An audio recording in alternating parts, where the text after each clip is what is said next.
R.L. Stine, the master of screams. It's back in elementary school and the whole world will be turned upside down.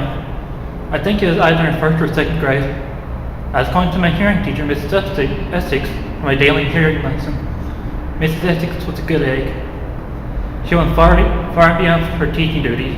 She introduced me to many things.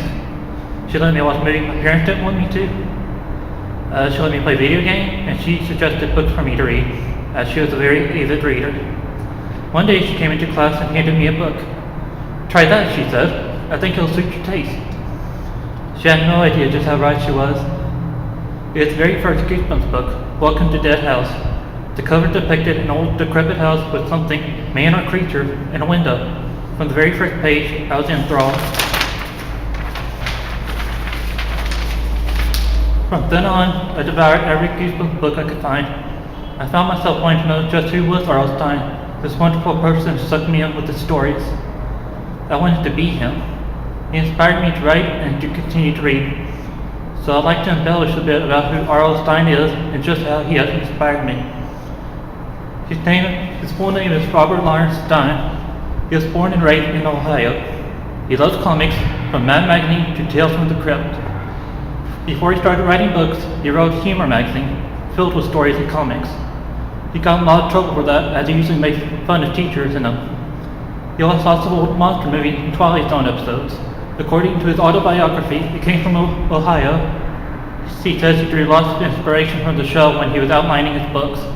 When he couldn't make a living from humor, he got the suggestion from an associate publisher from the Scholastic Company to try his hand at a horror novel. He was reluctant, but he cranked one out. It became a big hit, much to his surprise. He then came out with several horror series, Fear Street, The Nightmare Room, and the ever-enduring Goosebumps. Further cementing Goosebumps in literary history, an immensely popular show was made. In the biography, R.L. Stine, creator of creepy and spooky stories, he says that Ray Bradbury is his hero. He had a huge impact on his style of writing. It says on his website, The World of R.L. Stine, that he has sold over 350 million books. R.L. Stine is still extremely active in the book industry to this day. He is my inspiration and has molded me into what I am today.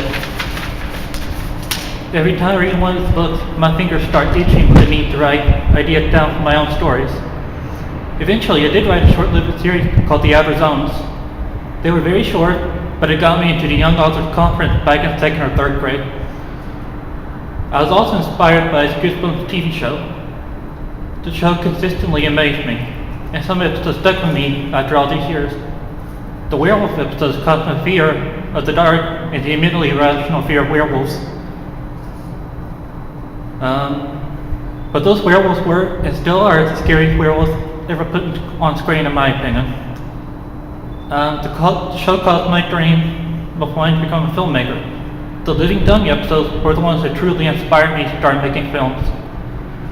I asked Mom and Dad for a ventriloquist dummy for Christmas, and I got one, and it has been my most enduring icon in my films. I've even made the personality the same as Slappy, the dummy in the Goosebumps show.